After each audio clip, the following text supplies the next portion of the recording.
keep gambling for summer. That is the summer experience. Welcome, everyone.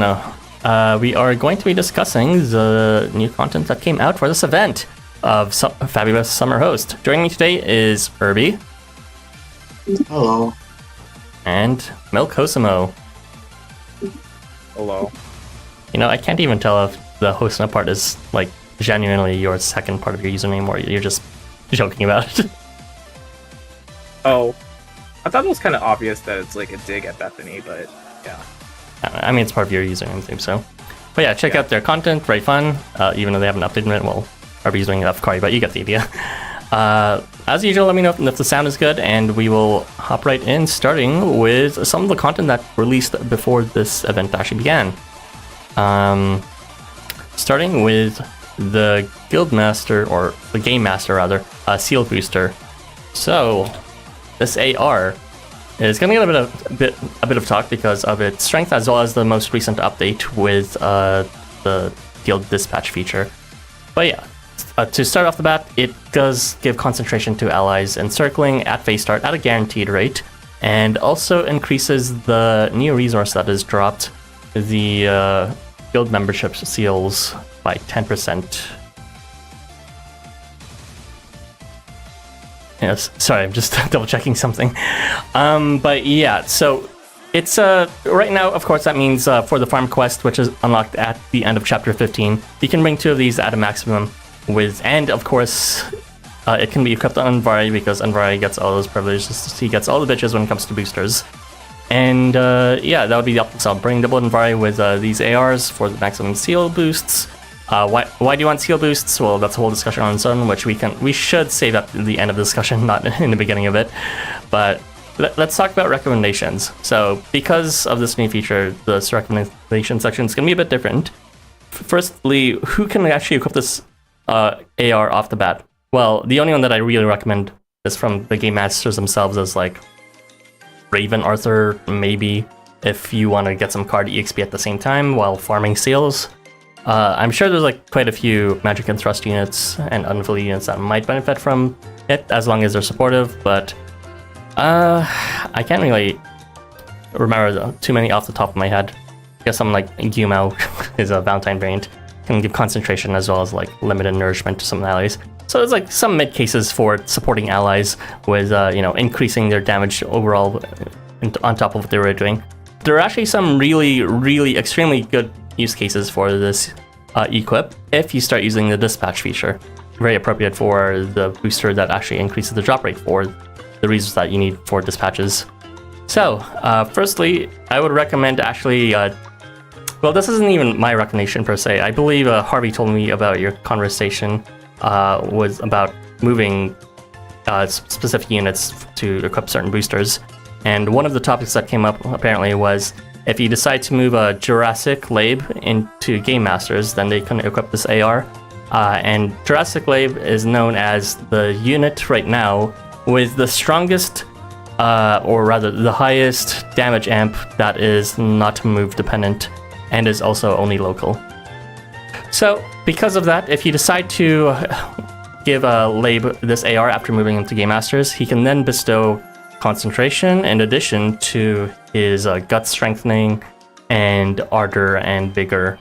And that would amount to, from support slot, or from wherever slot you want, 25 times damage increase. So, kind of stupidly big, especially if you're just bringing it from support. 0 effort. There's also another unit that can benefit from this AR.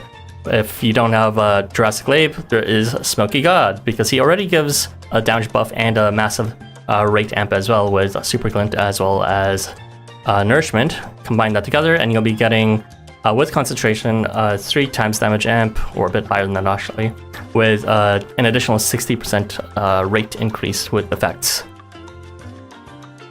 And with this AR, it's quite potent, of course, with Smoky God as well. Not equipped on Smoky God, equipped on Smoky God, but bestowing that concentration then into Wakon Tonka Mugen, who can then spread concentration to all his other allies instantly. He already does have the ability to get concentration himself, but he has to attack someone. But the idea is, with Smoky God equipping this AR, then you can spread concentration and super glint and nourishment and attack up and run for a board-wide 17 times damage, which is very, very, very stupid. But yeah, this is the power of dispatches, people. Very powerful. That's all my thoughts on this equip. What do you guys think? I'm not gonna I don't really feel like recommending specific units since it says right now that 398 people can equip it.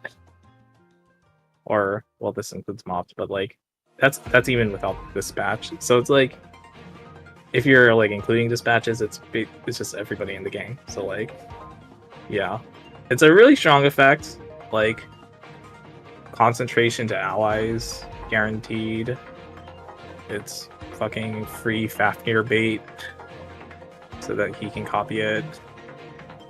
And it's really good because everybody likes proc rate up. It's on phase start, so you get to guarantee some turn start effects. So yeah, it's a really good AR for the battle effects, and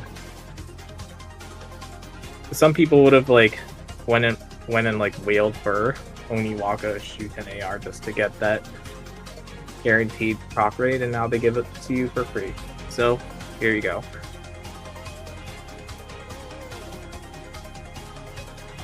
Yeah, I have no big thoughts on this other than parroting what Milk already said. It's a pretty good effect. It sucks for people who pulled for that shoot in Oniwaka AR, but also it was bound to happen considering how much more available they're making attack buffing with these free shop ARs. They just had a board-wide attack up for everyone. So this one, while not seemingly as impressive, considering it's only a local effect and not actually board-wide, it's still pretty good. Concentration. I mean, it's not much stealth rarer, either, but yeah. What did you say? It's not the stealth either. Yeah, but it's still a pretty good effect overall. Concentration, I would dare say, is a more valuable buff to have, so I guess it makes a little sense that it's a little weaker than the previous one. But yeah, with Guild Dispatch, it's almost like this AR is good on everybody. There's no one that this AR isn't good on, and since you can since anyone can equip this, then whatever. I mean, obviously you don't want it on units that are still doing things already. And proc rate up for everyone around this unit, so the unit that equips this AR. So it's pretty good. Right. Okay, well, thanks for your thoughts. I'll just add that I do think John Bavon looks nice, but Alice is pretty cursed. Kind of almost extremely off-model, but maybe that's just me. We can move on to the next topic. This is going to be the mob, the Starman. I'll be covering this as well. So for this topic, it should be brief just because they're kind of like Willy at home, except really Willy at super home, because they're not really that good at all based on how they get their blow range effect going off at a distant range. Essentially, they act as buff rejectors and rejecting for themselves. So every time they attack an enemy, they remove a buff on themselves. So the perk of this is that they start with a weapon change buff, and by removing that buff, they can then remove the penalty associated with that weapon change while keeping the actual weapon range itself. However, because of its implementation in this way, if you're trying to increase the damage of Starman, you're not going to get too much damage because he's going to remove those buffs for every enemy he hits. And it'll also prevent him from removing his weapon change a bit faster as well, I think. I'm not sure about the order of buff removal. Well, it's probably the first one added, but who knows. But yeah, besides that, he is also, besides being a disjointed blow attacker, he can build his charge, or he can build allies charge, an okay amount. Every time he's buffed, he gives ATB to allies at a 40% rate, and he also gives acceleration to allies when they attack. That's kind of like their other utility, which, charge spell is charge spell. They can tank as well if they attack, or if they are hit rather, then they get tenacity, and they start off with wall, so there's like a second unit that has wall now, like forever. And they also resist confusion and do a bit of self-healing on charge. They do prevent allies from being moved with anchor as well, which doesn't really fit any other category, and they also do remove buffs from the enemy, which, despite them removing buffs themselves, doesn't actually really synergize at all. It's a thing. It doesn't really mesh with anything else. But yeah. So the recommendations for this unit, kind of like, don't really use them, really. They can be like a potential counter to, like, what's it called? If the enemy has like an irremovable, what is these? Resistance. If they have a irremovable buff reversal, I think is what I'm trying to say, right? That's kind of like the only time you'd want to use them if you're facing like Mahakala or something, because that thing. Yeah, so you can get more damage and also remove your own buffs, so you're not penalized for having buffs. There's not really any other use case for him, to be honest. You could try to extend his range with Oz, but again, you're just gonna lose all the damage associated with them, so you might as well just like use Wooly instead from support. But it's an option, and you can still amplify their damage through debuffs instead, like with Valentine League or Minyaki's Paradise variant. But yeah, you will need to purge quite a bit, including the Ardor, Weapon Change Shot, and Weapon Change All through that, so that is how it is. Any other thoughts, guys? They're actually pretty strong for me because I have max Summoner's affiliation. They deal like 40k damage, so it's kind of like a little crazy, just like by themselves. Obviously, since they did remove the other buffs. So yeah, I actually have them on my. Well, I actually have just one on my coin team now, because the coin quests are easy, and like 40k is actually kind of a lot. I don't really like how their CS is thrust though. It's like the worst weapon range in the game. I would have liked it to at least be shot. And but it is what it is. It's a mob. But... unfortunate, but yeah, it should have been shot. Like, at least make it match with the weapon change. Doesn't make sense.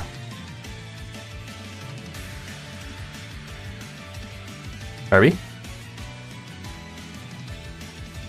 Irby! Oh, I was muted all this time. No. What are you doing, Irby? Okay. Well, not like I have much to say. I think it's funny that these are the second units that get the wall effect, and again, it's not non-refreshable. I don't know why they created this buff in particular, if they're not even going to use it beyond when appearing effects and beyond it being a weaker defense buff than all the others, all the other common ones. But it doesn't even fit their kit to begin with, but yeah, it kind of sucks that you can't actually buff them through conventional means. But for farming quests, like, and as Milk said, with affiliations, should be perfectly serviceable. They have a pretty decent attack stat for a mob too, in spite of their only form of damage up, or so to speak, being their old gimmick of their blow range multipliers. But yeah, I'd say they're pretty okay for farming dailies. Well, we normally wouldn't use these units, but in the very least, they're not like the same tier of trash that other mobs are, I guess. They're like slightly marginally better, kind of. Yeah. Okay, let's just move on to the next topic, and I think I'll just skip the chat because there's barely anything. I'll just read it out. Hello, everyone. Not your best pose, but you shouldn't have even bothered to begin with. Well, we'll talk about that if it was worth it or not. Bear chase. We'll get the doghouse, kind of. Alright, so we are now going to be talking about the actual topics of this banner. we are going to be starting off with Igolnak. This is going to be covered by Mokosmo. Go ahead. Okay, so this is the new 4-star 4 character. He's all element and below range in his 4-star. His first skill is that he applies this skill to allies on turn start. 1 square around him, where if they have 100 CP, they get ardor to self. Woohoo. After he moves, he's gonna also apply tenacity to allies 1 square around him, and when he hits an enemy, he gets some flat damage to himself. The second skill is that he applies this after debuff effect to allies where they get increased CP of 8 CP on face start in this big 2-square diamond radius range. And to complement that, he also has this turn start ability on every even turn, where he applies this new status effect called Vanity to himself and allies in that same 2-square diamond radius range. This Vanity status effect is a 1-turn debuff that does literally nothing. It does nothing. The only reason why this Vanity debuff is here is to trigger CP effects. I mean, after debuff effects. So, in conjunction with that previous after debuff status he applies, every ally gets 8 CP to themselves on those even turns. An interesting part about this kit is in this second skill, where after he moves, he applies CS lock to an ally in front of him. So this could be used to deny CS and people trying to do your charge skills. The main thing you want to watch out for, though, is that this CS lock is the 3-turn version of CS lock. So the actual regular CS lock, and not the 1-turn version. So this is a little like weird to play around, so you have to watch out for that. And then the last part about his second skill is that after he is debuffed himself, he applies 30 CP allies 1 square around him. And this is quite a bit, and since he applies Vanity to himself on every even turn, you can expect to get this 30 CP to your allies on every even turn, if the proc rate pops off. His third skill is kind of more CP stuff. He has this after moving fear resistance at like a 60% rate, so that's kind of a meme, but it's pretty good since his kit centers around moving a lot if it happens. He gets tenacity to himself if he's not charged, so that's pretty nice since he's playing somewhat defensively. And he has more CP charging skills with an after buff, 8 CP to allies 1 square around him at a 70% rate, and on miss 10 CP to allies in a 2-square diamond radius and 90% rate. And his fourth skill kind of rounds out all this after moving stuff, where he has extended horizontal movement, he applies limit to the ally in front of him, and he has this like weird 100 CP conditional where he can apply possession to enemies in shot range and confusion to enemies in slash range if he's charged up to 100 CP. His CS is kind of a meme. It applies weakness and CS lock to the enemy he hits, and it applies vanity to himself and allies on the entire board. So you can trigger all of those after debuff effects on the odd turns, ideally. So yeah, overall, this unit is kind of functioning like it's kind of like one of those early age units like Snow, where you move him and you get protection or tenacity, but but he's a little more interesting since he also has some like damage buffing. Like there's Ardor and Limit in the kit, even though Ardor is locked behind this 100 CP conditional. He has a bunch of CP buffing. There's like 4 separate methods, I think. There's the after buff, on miss, after debuff, and that face start effect. That lets them get their own CP, yeah. Yeah. So even if that Ardor conditional is kind of a meme, it's actually kind of happens when it does. And he's one of the very few units in this game who can apply debuffs to allies. And he does it in 2 separate ways, which is interesting. Because usually it's not really, it's usually like limited to like 1 serve outlet. But the fact that he can apply like Vanity on turn start and CS lock after moving is kind of interesting. Especially for a 4-star in my opinion.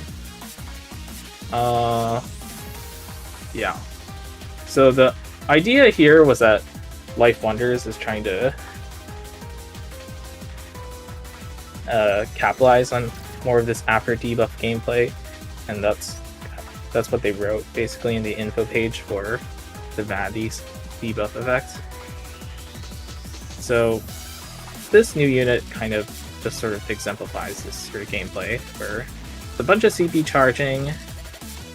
You can apply CS lock if you want to somehow save that charge skill despite that, and you can trigger a bunch of after debuff effects on your teammates through Vanity and CS lock if you want. Okay, so who do I have recommendation for? So I said all that, but it's a little weird to team build around him because after debuff has been kind of like somewhat of an overlooked skill effect, and honestly, the people with after debuff effects usually have some way of triggering those effects themselves. So my main recommendation with him would just be Kalki. Like, it's so stupid. Like, Kalki having the weapon change all, and the fact that you don't want to CS, you don't want Kalki to charge skill. It's kind of like they just made this unit for Kalki. Yeah. So that Kalki gets like Ardor and Limit as well. It's like stupid. It also matches the timing as well, or the duration rather. Yeah, it's like this is like a kit where it's like the guy's like, I want to use Kalki 4 more, and it's like, yeah, go for it. I would also recommend Yuma because Tenacity is like obvious Tenacity strengthening bait. There's a little like overlap due to like Yuma already applying Limit, but it's not really that bad. And since Yuma is also like a board wiper, he likes the extra CP. So yeah, those are like my main 2 recommendations. There's probably more if you like try to capitalize on after debuff, but to be honest, you've already had a unit that could easily apply an after debuff effect, or a debuff effect to trigger after debuff, which was Sphinx. Kalki 4 didn't really work with him with Sphinx because of the weapon change deal, but yeah, here's another unit that can apply a 1-turn debuff along with another one. Yeah, I'm interested in seeing in the future how they use Vanity because, you know, it's literally like a dead status that could like in practice do nothing at all, but they really like made it like the fact that it's exploiting after debuff effects like to the maximal here with Ego Unlock, and as we'll see with units like Bael as well. And you were talking about the most obvious like practical uses, which is like board wiping with both Yuma and with Kalki. I'd like to emphasize the other part of this kit, which is just the charge fill, which is kind of like extreme. I mean, I know it seemed like so randomly spread out across different effects, but you know, I think the biggest one, the 30 CP effect, is like extremely stupid in terms of if you actually have one other unit giving debuffs, it's kind of extremely easy just to, with his CS lock and vanity and all that, on top of those other debuffs, get like everyone's charge up, or at least like 2 units charge up literally every turn just from that. And that's not even like counting the other effects that's going off with the after buff and on miss and the base start thing.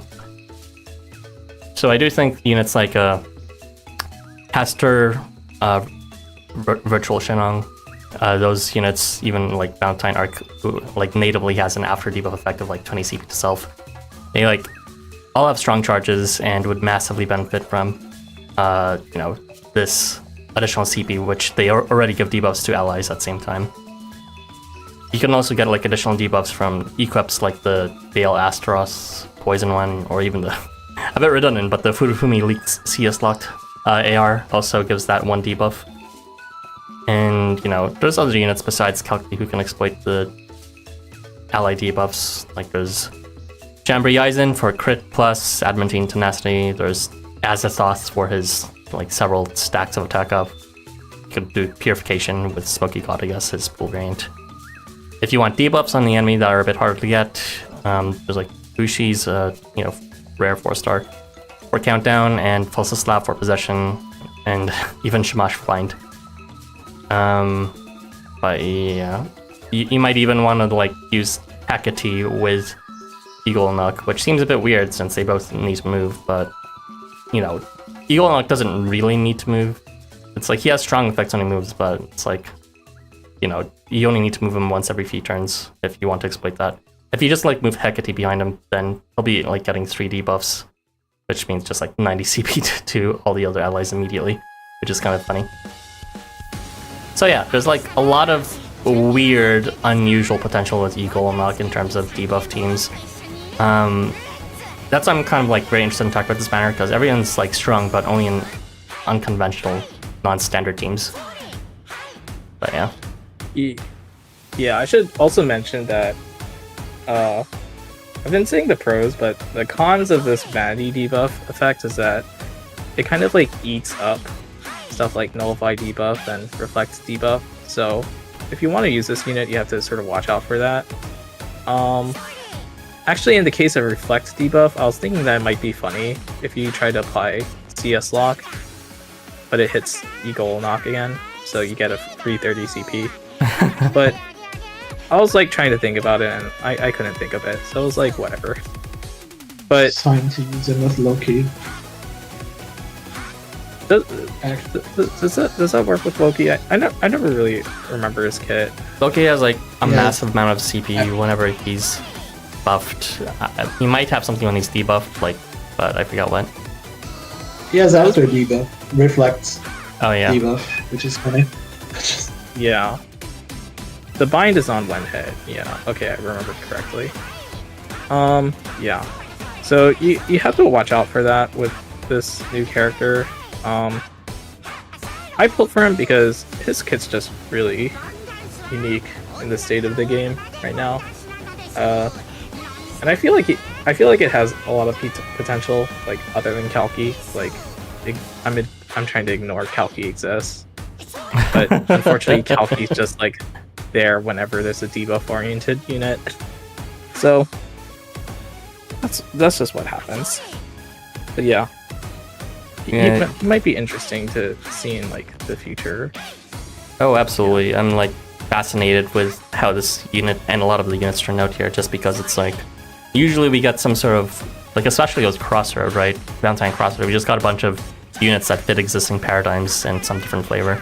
But everyone here is just like doing their own thing. Like, you need to make completely different teams for them to make them work. It's kind of funny. Yeah. Maybe like somebody will like just do this whole thing with all the CP charging that doesn't even include the after debuff. Like, I think, for example, if like it's just like a reactive quest with a bunch of debuffs, you can just get up like a bajillion CP. Yeah, I was thinking of taking footage actually with like just putting Eagle Knock in front of Valor and Warmongers, but I was just like, I already have someone else doing that. But yeah, no other thoughts, Irby, then? not really, no. I think it's nice that we have a Furufumi AR alternative in this sense. Oh yeah, we didn't really But he emphasize has- that. That's like we only have Yeah. units that can do that, but that's like You've an extremely been strong talking about effect. the debuffs, but there's also the fact that he charges a lot, and there's also a lot of units that have these strong 100 CP conditionals that sometimes you'd probably want to not let their CSs go off so that they can keep them up, like Ahab and Hogan and Temujin and whatnot, all of those units. So I guess this can also be a pretty good unit to use with those units that you normally only take advantage of once or have to bring a specific AR. Now you don't need to use an AR, and the good thing is that he already comes with extended horizontal movement, which is really good for the unit that you'll want to be moving all the time to keep their CSs in check, which I think is pretty nice. That is a good point. The fact that you can maintain CP 100 makes them different from units like Tenlos who just reduces CP. Kill me. I have to use Temujin now. Jesus. It's happening. Okay, you can read out the chat now. Milk. Okay. Not to make fun. Let's see. Where did we leave off? Like The KO everyone? doghouse. I just see Bear Chase. Is that it? Or is this Live people chat. blocking it? Also, the last one was Willie at the doghouse. Okay. It was the pole that was blocking everything. Sorry. I did really well this banner. Banner clear. Oh yeah, I saw that Perun. Nice job. There's 2 boards now, but it's okay. I have 2 holes. What's the 2 boards? Like, Gonglei and Are we- Eagle and Knock. And yeah, Okay, Golden University yeah. doesn't count. That's base. Like, fucking who cares about Goonbuxty? Jesus Christ. Like, I biggest don't cock count of this Dolan. game. That's the end of the message. That's not me saying it. Okay. Never Glad to have another boar in the game. We'll totally get him in Anniversary. Yeah. It's not a bad idea to wait for Anniversary in 5 months? Jesus. They really did nothing this year. It's less than 5 months. It's almost 4 months by now, since it's coming at the end of November. Oh, was it end of November? Jesus. I got both 3 and 4 star. Congratulations. Eagle knock, more like, yo, let me your log. Okay. Totally not Sure. forced. He can pig out on my desires. I got everyone but this boar's 4 star. Yeah, it was kind of sad. I was mainly just pulling for this guy's 4 star because I think this kid is like the most interesting in the banner. But I guess we can go into it later. Okay, that's it. Okay, thank you, Milk. Yeah, I'm like looking at that pool and like, how the fuck did, the majority of you actually get to be wanted? Jesus Christ. Well, I guess your tag was the ones who took the L. Anyways, let's move on. We're now going to be talking about Sarutahiko. This is going to be covered by Irby, also known as Nametaker. Go ahead. Hello. Okay. First things first about Sarutahiko. He immediately starts with 100 CP on the board and grants defense up to all allies around him at 100%. This kind of looks familiar, especially in contrast to another unit that was kind of, but not really, like this last year on Summer, but it's very different. Just trust me. He also has a bunch of conditionals that he gets additional buffs to himself depending on how much CP he has. At turn start, if he has above 49 CP, he applies limit to himself, and if he has 100 CP, he applies nourishment to himself. These aren't the greatest attack buffs ever. They're actually one of the weakest, especially if you don't have any form of reducing your own HP for limit. But they're still there. They're still pretty decent. So starting off with this, he started out with the CS with two damage amps immediately, and his CS also applies burn and concentration to himself, and also restores a little bit of CP. So the CS is going to hit reasonably hard, not hard, but just a little bit reasonably hard. He also has another form of damage amp that I didn't talk about, which is his purification staple. If you don't move him, or if you don't ferry him at all, he's going to apply purification to himself, allies, and enemies on a 3-square cross radius. And he deals increased damage to enemies with purification. So since this skill is only on a cross radius, you can't really take advantage of his magic range for it, since he's only going to apply the purification in shot range. So don't be surprised if his damage is going to be a little bit higher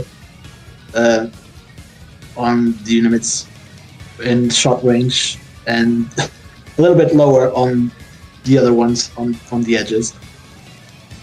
But the most important part of his kit, really, beyond that, is that he applies an irremovable debuff to enemies that gives them an after debuff effect that bestows your team 3 CP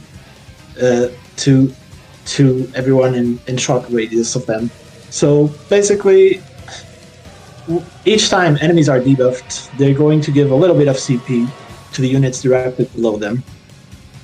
So this can have a lot of potential with units that have a lot of debuff bestowal, and it can deal and it can be pretty interesting to match him up with units that apply a lot of debuffs, like Tangroo, Mugen, and all that jazz.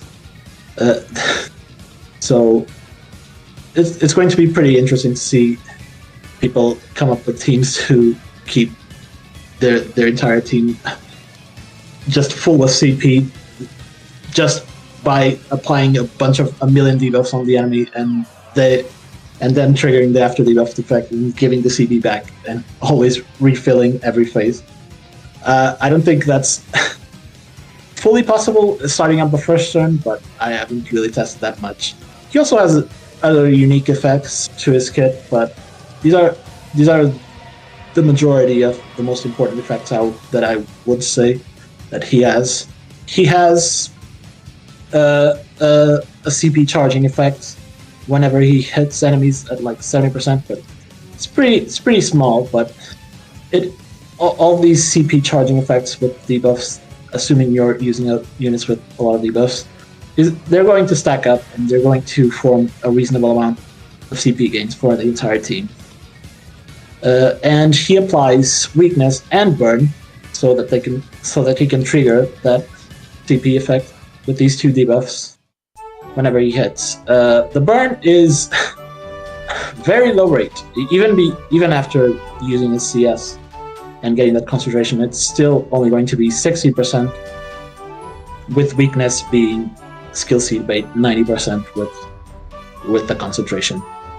So ideally, you'd probably want to CS with him at least once every 2 turns, so that he can keep his concentration up, and he can at least apply the weakness on the off turns that he does not have full CP to charge. He also has a chance to bestow allies left and right to Vigor with each hit he does. So at a 60% rate, it's not a pretty bad rate, especially since he's a magic range unit. He's going to hit a lot of units, and 60% is very good for something that's going to hit 5 times. It's always going to trigger that Vigor to his allies. So he has a little bit of damage amp for his allies himself. So in the end, he's kind of this weird mix of CP charging unit, as well as maybe sometimes a column clear, maybe sometimes a mixed support. Right. Speaking of mixed support, I did speak of the defensive, but I did not speak the fact that he has every 3 turns he can bestow allies unction at a 90% rate, skill seed basically, to the allies left and right.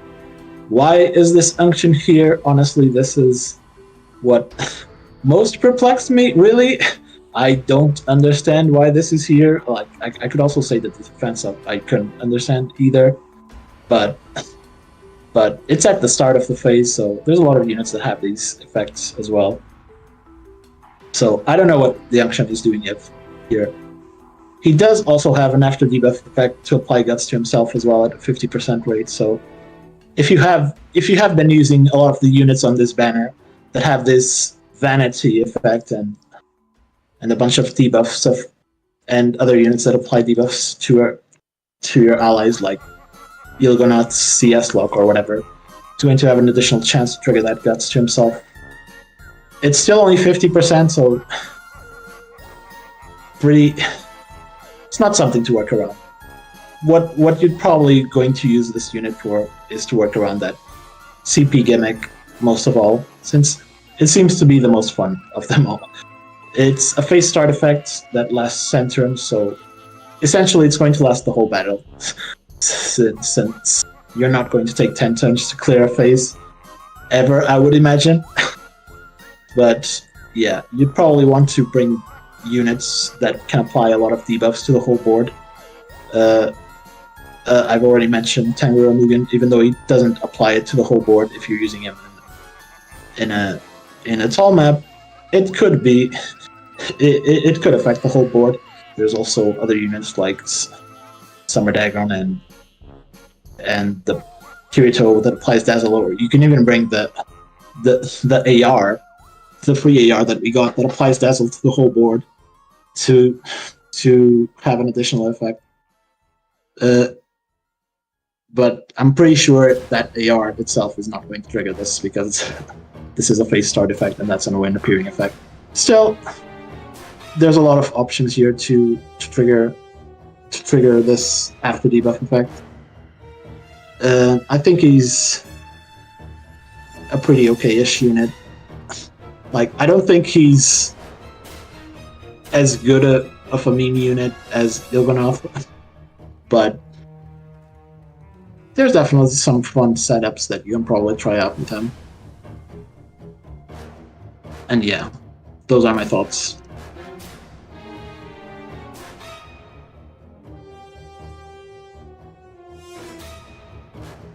Cool. I'm waiting for Milk to hop in, but that's not. Oh, I was trying to hit the unmute button right now. Yeah. I originally read this kit on release and I was like, ew, this looks like Vishinya 2.0. But then this CP skill is actually kind of a fun meme. I don't think it's a really strong effect, but it's fun to build around. I think it's kind of nice that it charges CP on the phase start, because there's a lot of strong CP effects. I don't know, I was looking at Nightmare Tsukiyomi because he has the debuff refresh thing. Yeah. And he had that huge 50 CP to allies every 3 turns. So I was like, oh. But then I looked at it and I was like, oh, this is at move phase end, so you can't actually take use of it until the next turn. Yeah. And whereas this CP effect is well, it's after debuff technically, but you can preemptively charge people, which is pretty good. And it's also good because if you had a CS which applies a double debuff, you get a bunch of CP back from that. So I think that's kind of more common recently with fucking Oscar and Takumi Dekata. Regular, not Valentine. So yeah, we don't talk about Valentine. Yeah, I think the when appearing 100 CP is always kind of weird to me. Why is it on this unit of all people? But it's pretty good effect.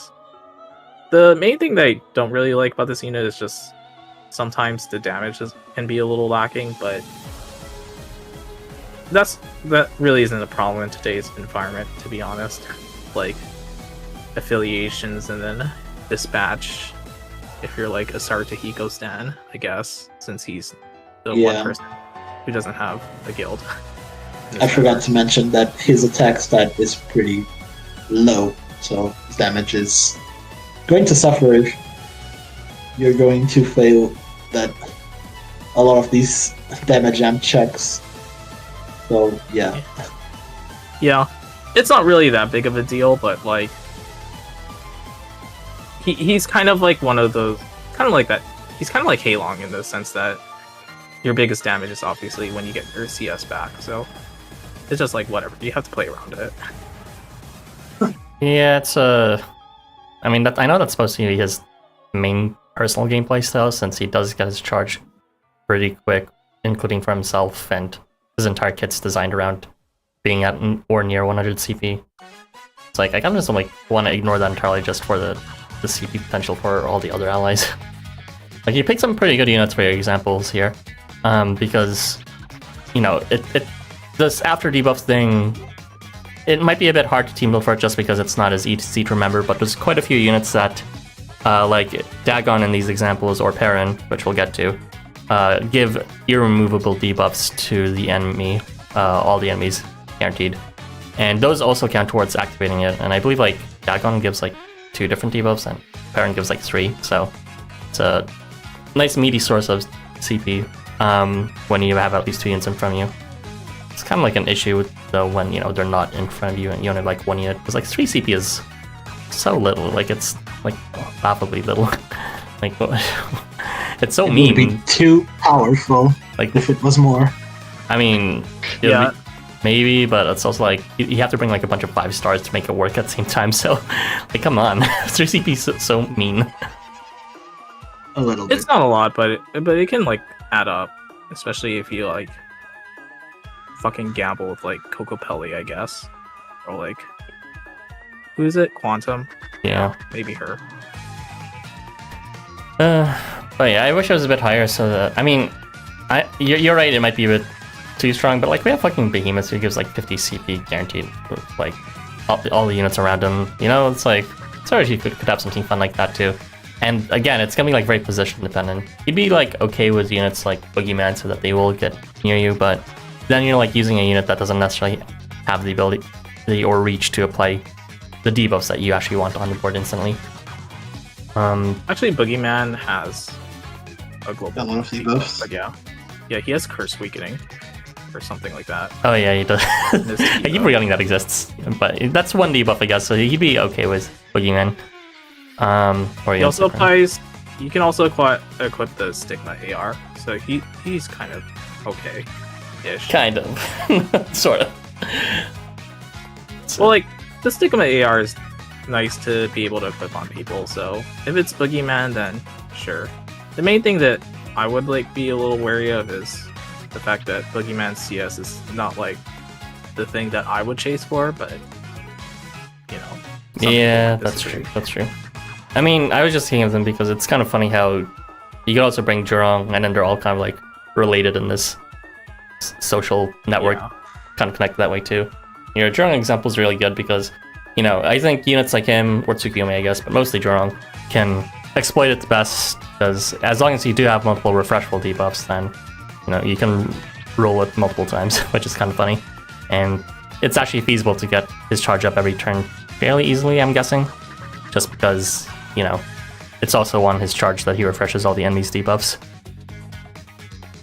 Oh, but then you need like the Stigma board-wide AR refresh helped with that, but yeah, the debuff refreshing is pretty good. Well, as long as you know the debuffs you are applying are removable. Like if you're bringing out Perun and they're all irremovable, it doesn't really help. Yeah, because it's one-time much, debuffs. you know, for the CS. Yeah. Like it helps on the phase start, but not in like the CS itself. Well, you know, anything that helps my boy have his charge up every turn, it's point up for me. But yeah, it's Sarutahiko, just like Eagle and Nook, like you really need to do some weird builds to make them work. And I feel like Sarutahiko especially needs some hyper team management because he's probably the weakest out of the bunch, but he's still quite strong if you do find the right setup. No thoughts said empty. I mean, we said all our As thoughts, to it's fine. We said all our thoughts, it's fine. You can read the chat now, Irby. Where were we again? I got the 4-star and broke. I just wanted Barouge. I got everyone but Sarutahiko. Saru got cake though. Sarutahiko, my monkey boy, love him. Heart face emoji. I just want my stripper game. We should have another poll. Which side Sarutahiko serves most? Front or back? It's true though. His like base art has way too much packing in the front, but this is like the best ass shot in this entire game. This variant, like he's got literally everything. At least from the waist down. Is better. Displaying the whole bakery. Cake emoji. I want to forget Valentine Takamiakata. I think everyone does. Red cheeked up monkey. I might have missed this, but Valentine's Yoritomo has a global turn start CP steal at 10 CP max. He probably could CS every phase. I'm not aware of his kit at all. We can't normally exploit it just because the enemy doesn't normally start with CP. So I don't think that would change here, would it? I don't think so. Yoritomo's variant doesn't exist in my mind because I don't have it. And no one has it up. It's gone.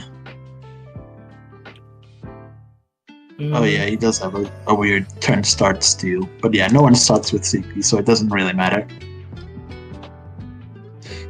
I'm happy that Sarutahiko got a variant. He handsome. Yeah. That's all. That I didn't get him. What's up? I think he looks extremely ugly in his 3-star sprite, but the actual variant art is fine. No, I agree. It's like they fucking gave him the most generic face, but it's also like I sort of get why, because it's supposed to resemble the Tengu mask, because that is what Sarutahiko is.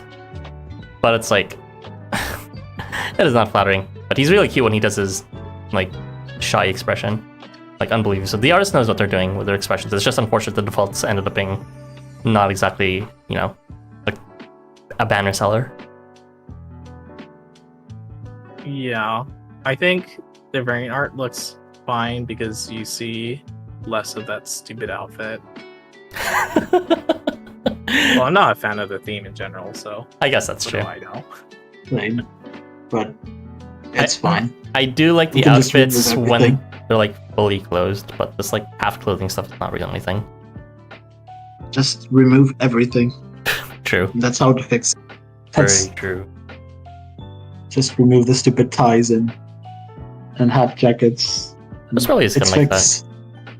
Okay, we'll move on to the topic that I'm covering now, which is going to be Bael, aka another unit I don't have, but I still ended up talking about anyways. Alright, so Bael. Just before we start, as a side note, he does have 4 native buffs, so we'll want to know this later just because he does have an after buff effect. But yeah, he is a team buff, debuff exploiter. So what I mean by this is, first off, he through debuffs he is able to counter those debuffs by tanking. So he does have a bit of a defense mechanisms against it. He can apply Dazzle when he's debuffed at a 60% rate, as well as Evasion to self every time he's debuffed at a 4% rate. That's pretty decent, honestly. And he can also shed off those debuffs with remove debuff on self every move phase end, as well as before he attacks at an 8% rate. So many ways to remove debuffs. I'm sure part of it's a bit redundant though with the part we'll talk about now, which is the fact that he can apply debuffs to his own team as well as himself. Vanity, the debuff that only lasts for 1 turn, that doesn't do anything, both to self as well as to allies adjacent. And he can constantly shut off this vanity and then, reapply it so that he can activate these other after debuff effects. So that's kind of his thing. It's unfortunate he can't really do it towards allies as well, removing their debuffs while also applying vanity at the same time. What can you do? So take all this together and he uses that and just has a chance of thriving off of debuffs. And what I mean by this is that he has like a bunch of like low-ish mid-rate things that have some strong effects for increasing his team's damage a massive amount. He bestows an effect to allies that lets him self-bestow crit and limit, but only after they're debuffed. And that is at a 30% and 50% rate only for the first 5 turns of battle. It's not a very long duration and it's not a very high rate, but you know, Bael will have a few chances of rerolling Vanity on his allies to achieve it. He also has a bit of a chance of increasing his allies' charge meter just every time he's debuffed as well at 50% rate. So lots of shaky rates here. His entire thing is really dependent on him just reapplying it several times with his shot range and debuff removal. Only to self though. He is also a chance damage dealer. As I mentioned in the beginning, he does have 4 buff sources. He starts with Vigor, or is likely to start with Vigor at a 17% rate, because he does have that crit effect as well as that limit effect that he also applies to self, I believe. Yeah, so that should give a chance to reroll for Vigor there.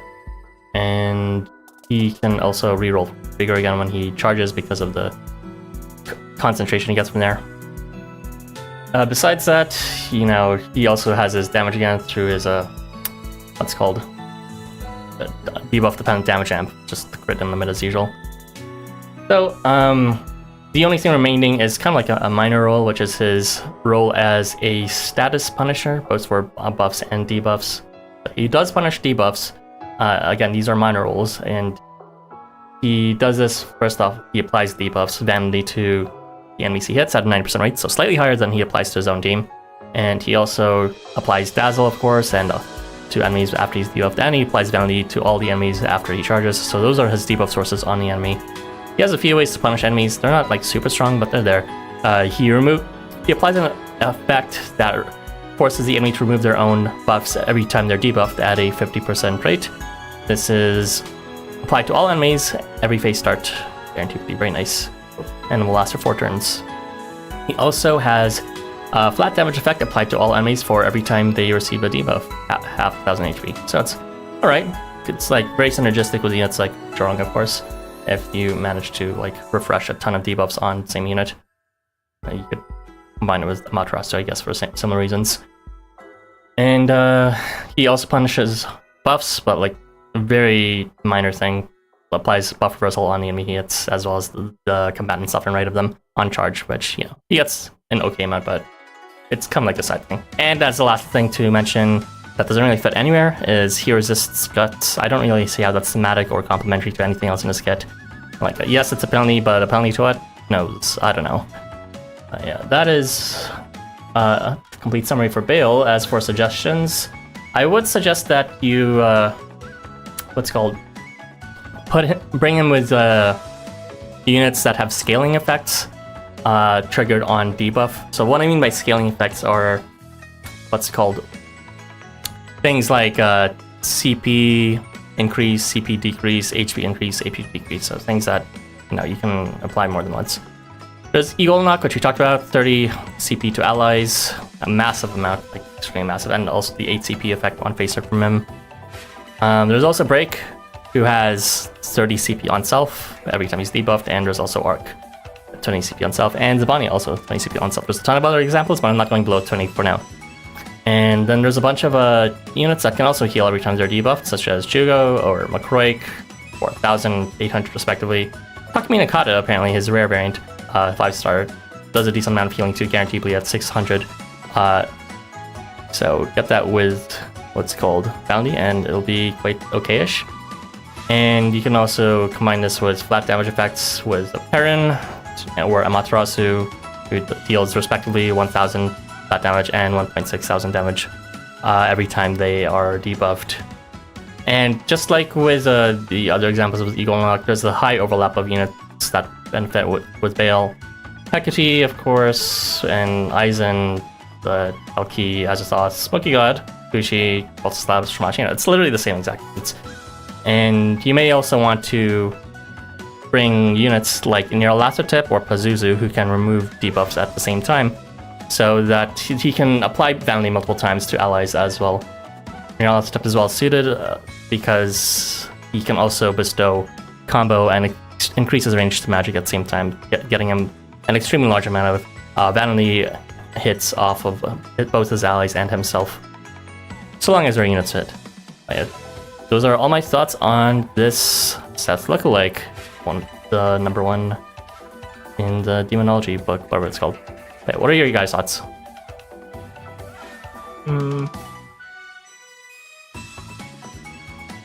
I think it's kind of ridiculous how much debuffs, like FX triggers he can get with that Pazuzu effect. Actually, it's kind of funny. You know how there's like that Housamo OC thing in the subreddit or whatever? Yeah, also speak closer to the mic, but yeah, there is indeed an OC workshop in one of the subreddits. What about it? Yeah, well, Harvey, you know how like Harvey was like making an OC? Well, like his kit was actually, an old idea for his kit was actually this kind of like apply a debuff and remove it instantly to get a bunch of after debuff effects. So yeah, it's kind of funny. Yeah, no doubt they were looking through that forum and just stole Harvey's idea. He needs to be credited right now. No. Yeah. I kind of don't like how the crit and limit effect are like so fucking low rate, and they're also only like 6 turns, but a 4-star is gonna 4-star, I guess. So whatever. Also, it's like weird to me that you always have like this buff reversal, and then we have like remove buff for good measure to like get rid of it or like deactivate the effect, but that's also just whatever to me. Maybe it's just like extra insurance that the enemy does nothing. Who knows? Other than that, I kind of don't like how inconsistent he can be. Like the limit does go off quite a bit for Bael, but the crit 30% is like 30%. It's like Coco Pelli shenanigans again. We just have to gamble for it. It's like, okay, sure. You just need 2 other units making it work with like fucking what's it called, Pazuzu, or what's it called, your last tip, and then actually someone who can take advantage of the damage on top of that. Easy, right? Totally not situational. Yeah. No Yeah. thanks. I also just don't really like how, like, you know, it's like these are like 1-turn status effects. So like, if the enemy applies a debuff to your team, you're not going to be able to take advantage of it next turn. So I kind of don't like how restrictive it is, that it's just tied to, you know, Bael's own like vanity effect and team members strictly applying debuffs in their own like in your own like move phase. But I guess the meta really isn't like enemies hitting you with debuffs anyways, so it's fine. But it is a little annoying to me that, you know, you can't take advantage of enemies' own debuffs because these things just go away. So whatever. I just don't like the fact that these random ass gambling effects are only 5 turns effectively, and after that you're never going to see these again. So these are parts of the kit that are dead forever. I mean, you know, if you this go sort beyond of 5 turns. this sort of kit. And for units where you're gambling, you're probably going to take a lot if you're doing a gambling strategy anyways. So I don't know. This feels pretty weird that these effects are when appearing. Didn't really feel like it would have been super too powerful if these effects were phase start, but whatever. It feels, I don't know, this feels kind of weak. On the weaker side of the banner, at least for me. It's like board-wide Lianon, but unreliable. So think about it that way. I mean, Sure. I think I prefer Coco Pelli if it came to gambling. Like, you just get a 30%, and once you hit it, you get all 3. This is like, you get crit, which is somewhat of common buff, and you get limit, which is also somewhat of a common buff. Yeah. What else is there to say? Yeah, I don't remember right now. I think he's like fine in the farming quest. Like, it happens more often than not. Sometimes he like flubs though. Yeah. So that's a bummer. But yeah, not my favorite kit design. But oh right, now I remember what I was gonna say. He's like one of those annoying units where like somebody pulls them out to like get a bunch of damage, and they're like, okay. I'm like, okay, sure. Yeah. So like Coco Palimo, yeah, you did it. You got the mostly unrivaled difficult to set up thing. Like you know that like Warmongers clears that we were posting recently, where it's like this Coco Pelli and shenanigans. Yeah. It's like, okay, sure. Yeah, you gambled. And that guy in the subreddit really went off as releasing 10 billion Warmongers clears at once. Crazy. No comments, but yeah, that's kind of what Bael reminds me of. Like, okay, sure, we're doing this. I mean, it's nice that it's possible if you have a unit like this. So it's like, if you're big brain enough, sure, but if you're big brain enough, you probably have better units at that point too to get a simpler clear. Well, to be fair, Warmongers isn't exactly straightforward to clear, but yeah, I like Bael in principle in terms of the sort of big braining he requires. As does everyone else in this banner to get some pretty high gains. With that said, as the game progresses, I do hope they release more after debuff effect units and debuff centric units so that these units will, adjacently get stronger as a result. We'll just have to see though. But they did release Vanity, so as long as they keep on releasing units with Vanity, that's just natively bound to happen. That'll be an interesting direction to take. Yeah. This is completely different from everything else I've done for quite a while, gameplay-wise. Did we talk about like units who already just have debuffs themselves to like trigger the effect?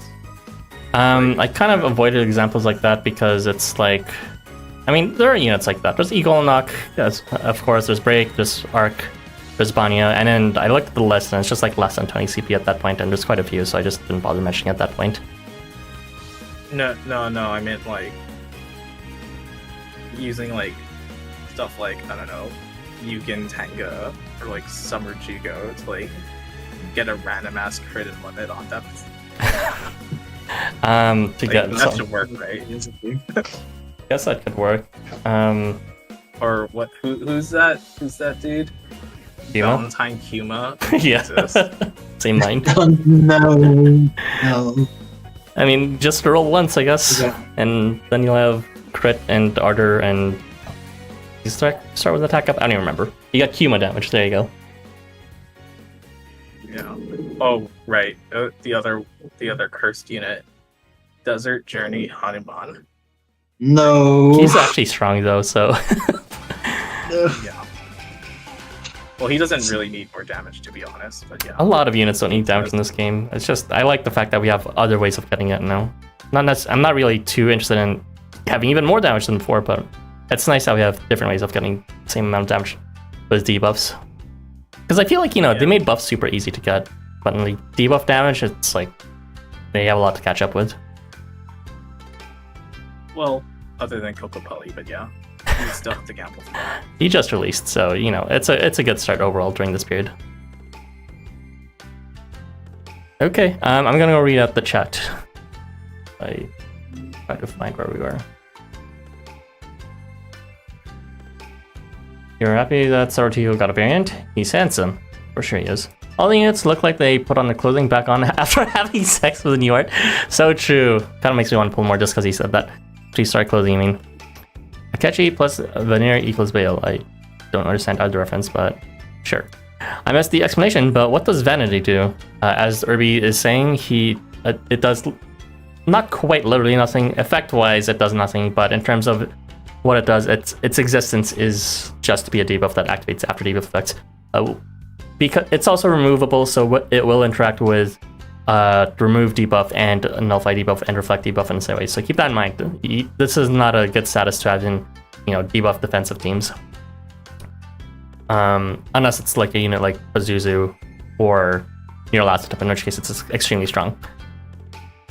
Full complete variant of your favorite rulemaker, Bael. Yeah, glad you guys finally got your variant, although he's kind of... It's giving Megamind his art, but more power to you. Oh, Megamind? Oh, Jesus. Yeah, look at that fucking enormous head. You can like land an airplane on it. It looks very weird. I don't know what's wrong with that art. Boss baby forehead right There's there. nothing wrong with the art, but just, I think that the perspective makes him look very weird. I don't know. Oh, Bael's just like a character design to me, so it's whatever. True. Like, you don't if really. they're happy, then they're happy. Yeah. I mean, it's what the Bael fans want most, I guess. I mean, I just think the perspective's funny, but at least he looks different from regular sets a bit more. Because I had the impression they had the exact same model, just a different color tone. But at least this kind of gives the idea that he has a fucking enormous sword that Sas doesn't have. I don't really care for what Bael brings to the table. He makes the quest drag on when it is his turn to affect and attack the enemies. Ooh, someone who actually cares about speed optimization. I mean, yeah, Bael will be a unit more so for like high difficulty quests than he will be for farming. But since he's releasing an event, he got to farm with him for a bit, so that's just how it is. Wow, you can't believe two Seth clones both having variants at the same time. Very cool. I'm sure the next Bael variant will be 5-star, just like Seth was, but that won't be for a hot minute. And there's a subreddit for OC. There's a subreddit for Housamo, and then there's a Discord for that subreddit. And they are holding an OC contest. There's like, you can look it up. It's probably easy to find. You just have to go on Reddit and look up Housamo or some shit like that. Bael's kit is interesting, but definitely limited around his 4-star status. It would be fun to see a 5-star with this whole mechanic of constantly applying and removing debuffs when attacking for effects. So yeah, I'd be interested in seeing like what a 5-star it looks like too for Vanity, because you know these are supposed to be 4-star kits between Eagle and Knock and Bael and the Sarutahiko with their debuff effects, and you know as we'll see later with Perun and what's called Barong, they're not actually as debuff centric, but these units kind of like have a lot of potential, and they're only 4-stars. So if they design something 5-star based with debuff exploitation, that'd be really fun to see. It's a shame that Bael doesn't quite hold up to snuff. He'd seem like he'd be a lot of fun to use. I don't think it's that he doesn't hold up to snuff, it's just that, 4-star effect, it's not reliable. But what he brings, what he promises to deliver when it does roll off, it's quite nice. Okay, and trivia, Bael. And Seth, your brother compared personality. That is maybe cool story, bro. We're moving on to the next topic. It is going to be the first 4-star of this discussion. We are going to be talking about Perun. This is going to be covered by Irby, Nametaker. Go ahead. Hello. Yo. Okay. Perun starts off with a very familiar skill that we've seen before, and also different iterations of it, but better. He started off by giving attack up globally to himself and allies. This isn't anything new. We already had this in another unit, and we had better versions of this in an AR and another unit. Unfortunately, this is when appearing, so this attack up will only last for 3 turns effectively, and it cannot be refreshed for the entire party. He also has another form of damage amp, which is arousal weakening to enemies, which makes them take twice as much damage as before. So, as expected, he does have a means of applying arousal to enemies, which is his before hitting effect. He applies arousal to units that he hits, and the units left and right. So, effectively, you probably want to use him in a tall map to ensure that the whole board, and put him in the middle to ensure that the whole board can take advantage of that extra damage boost from hitting enemies that have arousal. So these are his main forms of damage amp outside of his CS. But his biggest thing now is that his biggest gimmick in his kit is that he applies a skill to all enemies, plus for 3 turns on phase start, that makes them give back one of their buffs to the unit that hits them. So, in practice, if you're using this with Perun, and discounting any other possible buffs that they may have, the enemy may have, the enemies that he will hit will give back arousal back to him, which will help him build up his CP a little more. He also has other forms of boosting his own CP. He has a before hitting effect of increasing his own CP at an 80%, and he also has an after buff 8 CP effect to himself at a lower rate of 60%. So he has some means of charging his CP. They're not very strong on his own, but we can all see that he's starting to build up something for his CS, at least from here. He also has this very weird after debuff effect, apply weakness to enemies in snipe range.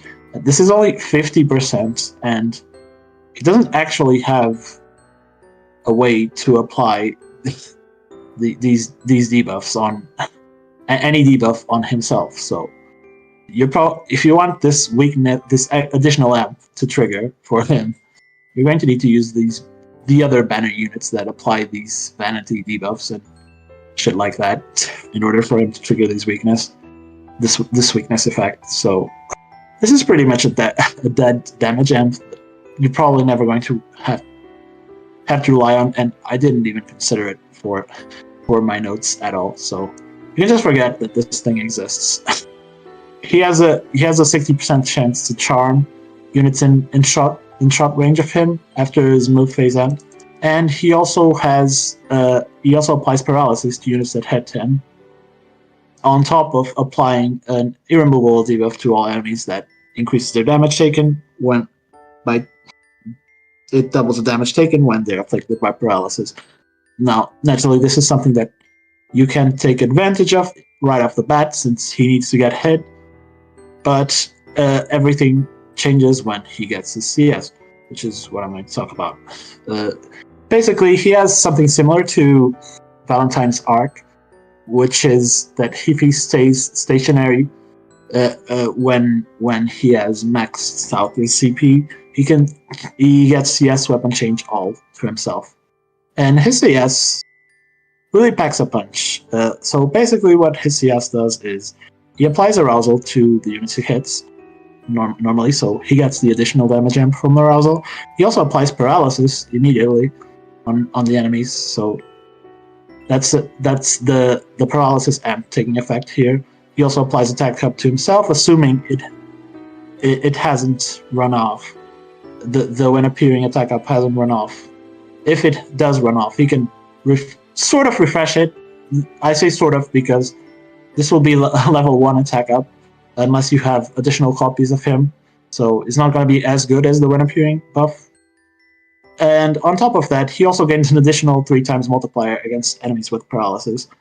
Now, this in total gives him over a 25 times attack damage multiplier on all range, which is pretty good.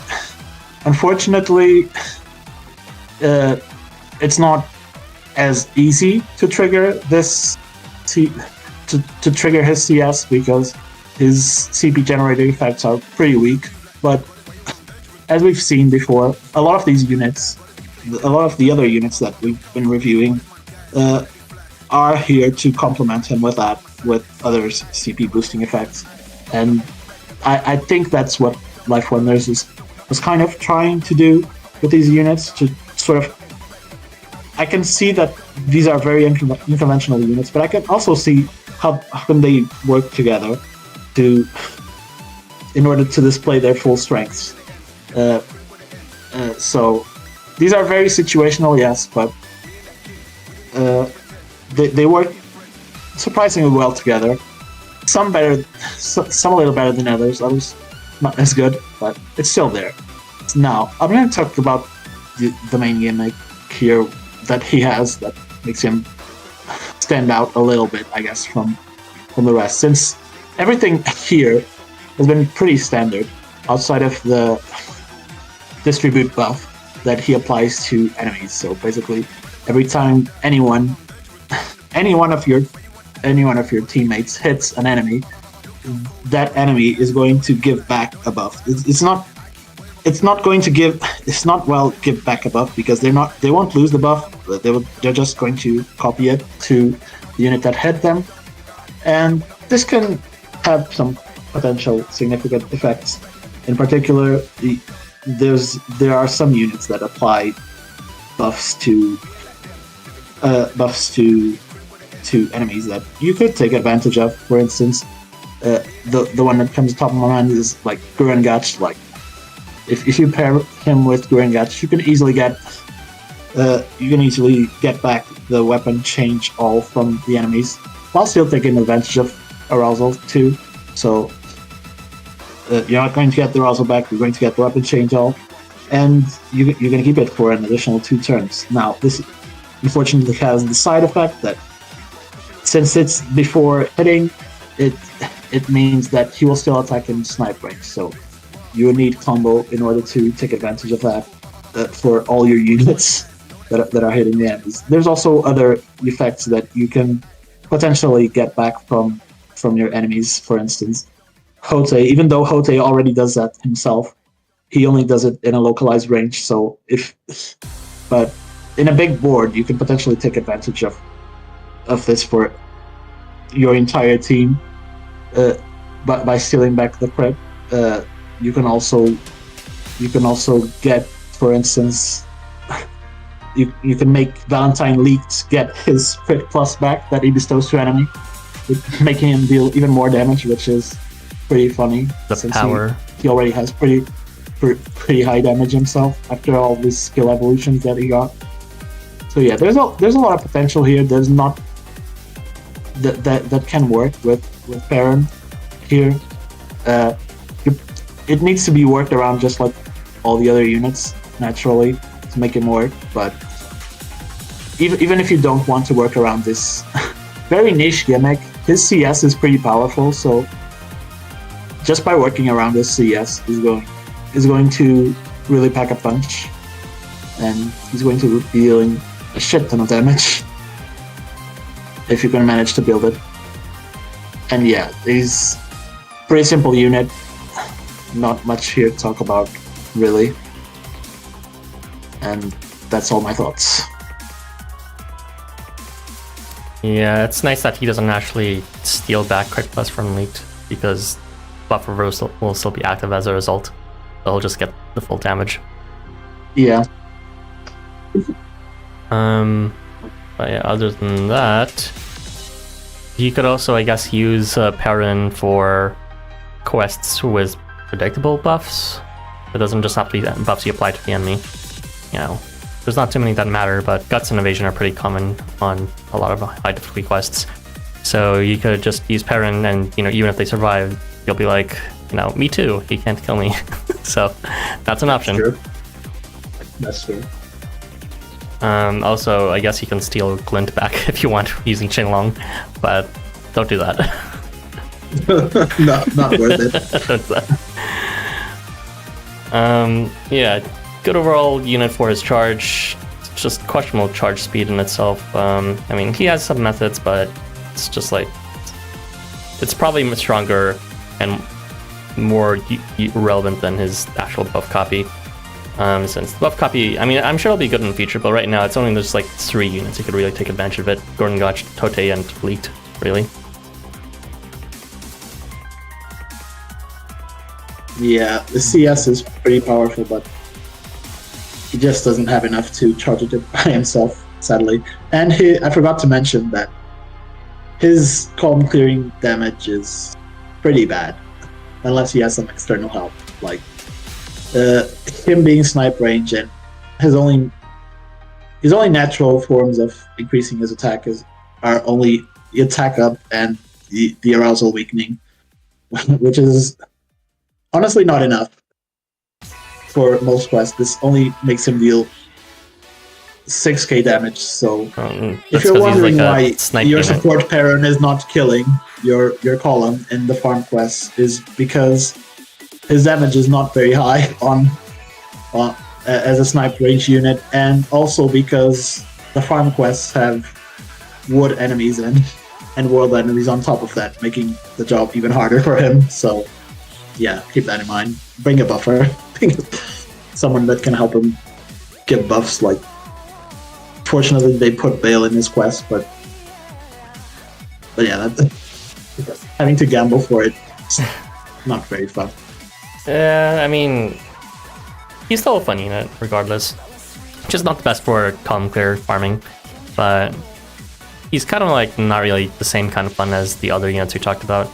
Because he has like debuff shenanigans going on here and there. It's really mostly about what he does to enemy buffs, which is different. It's still nice to have, but I don't know if I'd say it like really synergizes with all this fantasy stuff.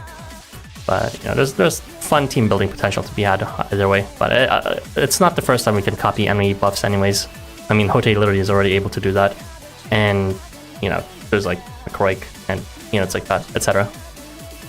Yeah, but this one is a little bit more free, I would say. No, absolutely. I'm just I'm saying the principle of it has been done before, but yeah, the principle has been done. Yeah. Like even Aigear did that first. No, not Aigear. No one talks about him. Let's not do Aigear. Milk, any thoughts? I hate LW. They keep putting the stupid attack up effect with like Summer Dagon and that AR, that power creep, and then Valentine Taishakuten who has a face card instead. We were actually just talking about that before you joined. Like, apparently they're targeting Irby's favorites like this, so that attack up is truly useless on all his units. Yeah, it's stupid. Yeah, all my units getting attack up, like, I can't use them together. They all give the same buffs. This is not fair. Like, why is it even when appearing? It's so stupid. He's not even that strong, like, like with attack up in the farming quest. Like, just make it face start. It's just stupid. Yeah, I mean, they already did it for one of the units, right? It was like Taishakuten, so it's like, there's no reason why they can't do it for him. Like, if you're gonna bring back this effect, at least make it not the when appearing effect. But like, make it Brawn at least. It's something unique. Yeah. Brawn would be really good, but unfortunately, Brawn we would be can't good, have but distance. yeah, we live in the bad timeline where we have like 3 units and a fucking welfare AR that do the same thing. It's funny. They should keep on doing it. Okay. This is like so stupid too, considering like they released Masashi like, okay, maybe that was like 8 months ago, but like they released Masashi and he's like stupidly powerful, and now we have Perun with when appearing attack ups and we're also weakening. Okay, good, cool. Thanks, LifeWonders. With regards to like the CP copy thing, I haven't played around with it, so I can't really comment on that, unfortunately. Wait, really? That's like the one cool. unique thing. Well, I've been like farming and testing the other stuff, like Eagle Loma, so I haven't gotten around to like testing Perun. It's interesting. I don't really know what I'd use it for other than like, all the other examples that you mentioned. Maybe I'll pull out the cursed ass Vopula team. Who knows? No. No, not Vopula. I mean, honestly, you did think of a very smart setup with Perun using just the board-wide debuffs. Since it is fairly unique that he applies 3 to the entire board. Like, I was looking through the list and it's like usually 2 at most, and most of them are just 1.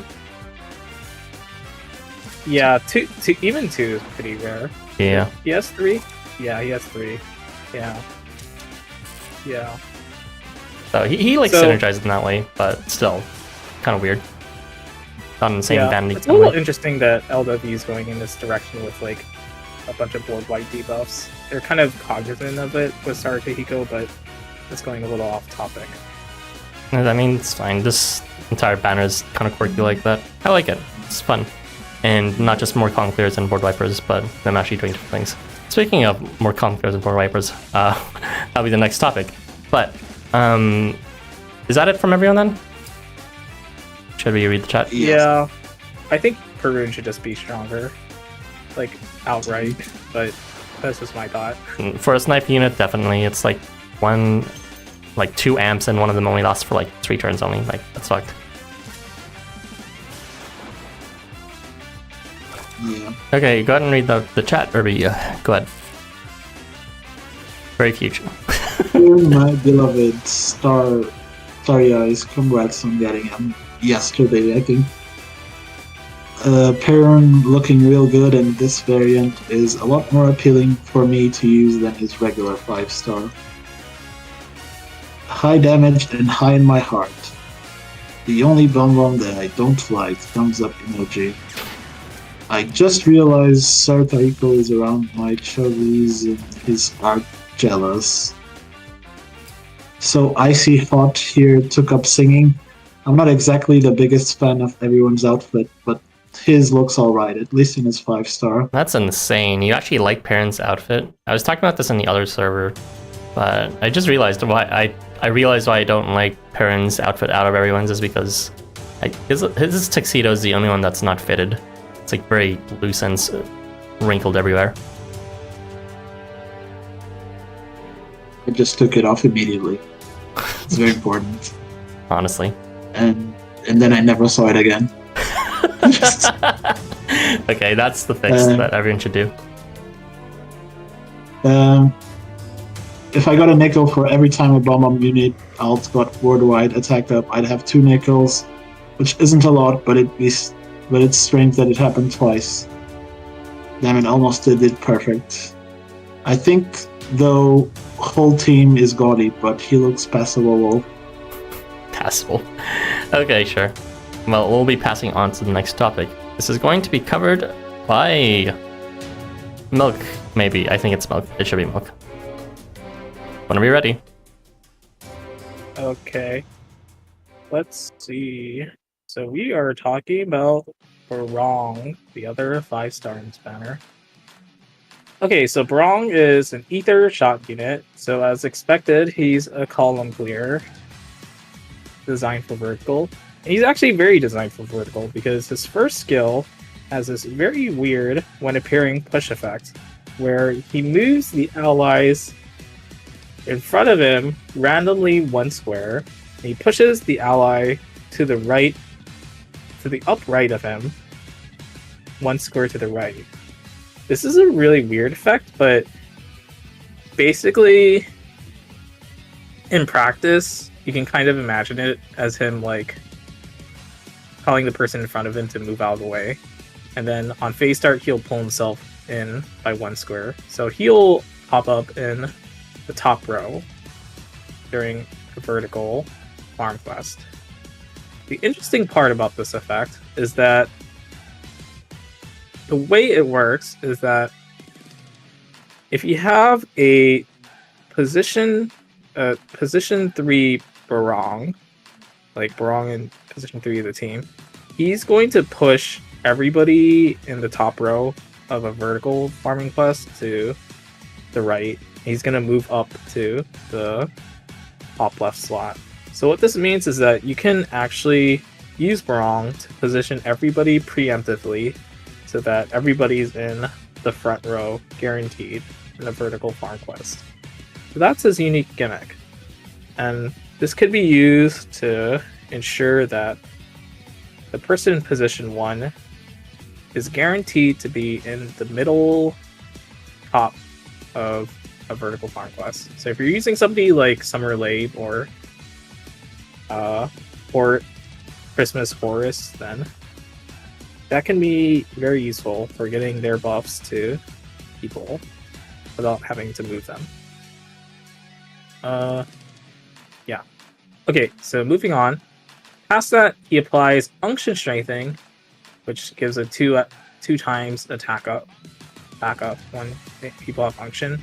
And he applies Unction on turn start of the first turn of the phase to self and allies in that 5 square row. So you might be wondering why it's turn start phase turn 1 instead of just phase start.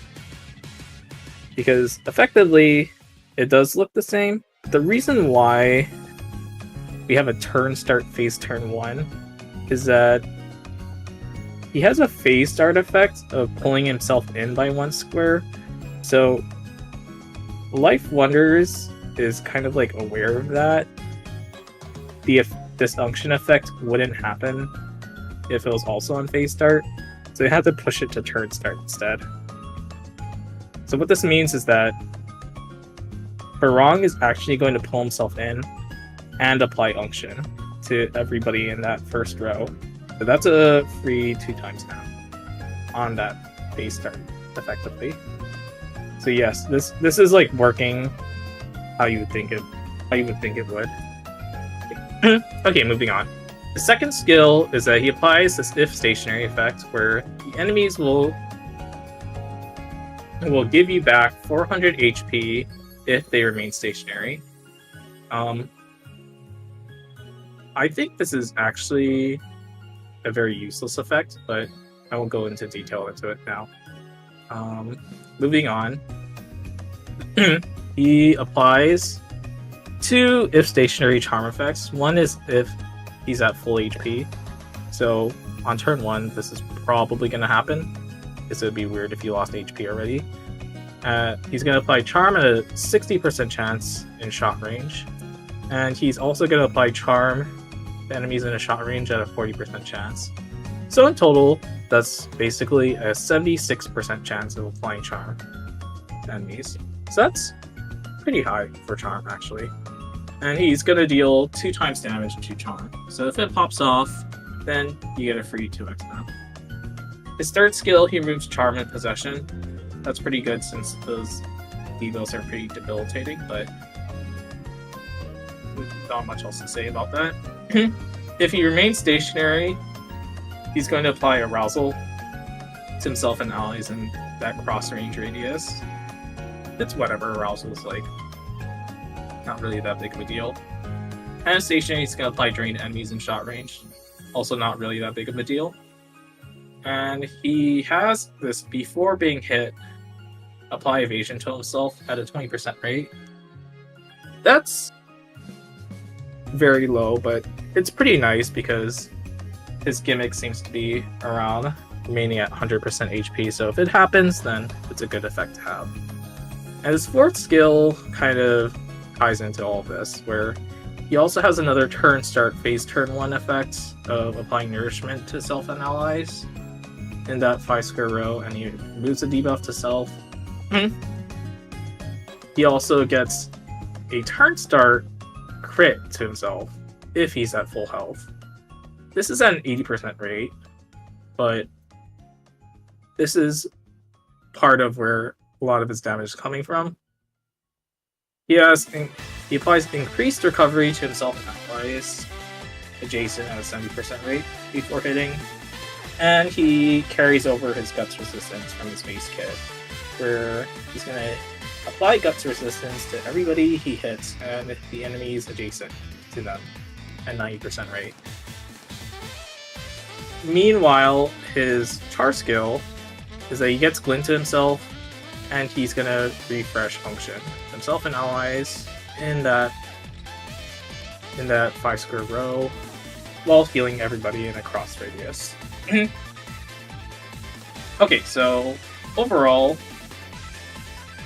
ignoring that that weird push gimmick, which is actually rather unique for the game, Barong is kind of just like a column clear that you want to maintain at full health, and he's going to heal on top of it, which is pretty nice.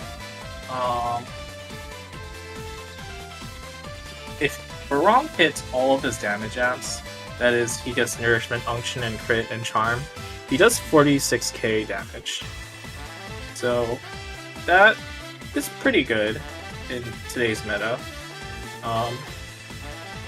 Even if he doesn't hit his charm, it's still 23k, which is still pretty decent, in my opinion. But maybe I'm wrong with like Summer and Bari existing nowadays. Yeah. And the fact that he has unction and nourishment means that he's going to be applying a 3x damage buff to everybody in the front row. It's not really that big of a deal, considering that it's functionally not that different from just one attack buff, like a 3x multiplier versus a 2.4x multiplier, but damage is damage and function strengthening is unique. What else is there to say? It's combined with nourishment too. What about nourishment? It comes as a damage amp with nourishment at the same timing. Yeah, 3x. I said that. Because function is like 2x and nourishment is 1.5x. 3 times, I guess. I mean, it's pretty strong, but I guess it's within ballpark. I mean, like, if vigor is 2.4x, we're not like... It's not really that different. So it's like, whatever. I guess. Like, it's nice. Like, function strengthening is unique because I think this is a separate function strengthening. No, it's actually the same one as Sarutahiko's. Okay, whatever. Yeah. So he's kind of like this damage dealer mixed with a healer, which is like kind of nice. The main problem is this crit skill. This crit skill is like so stupid. Like, why is it at 80%? And it's locked behind this full HP conditional. This is like his main source of damage, in my opinion, because otherwise you'd have to roll for the charm.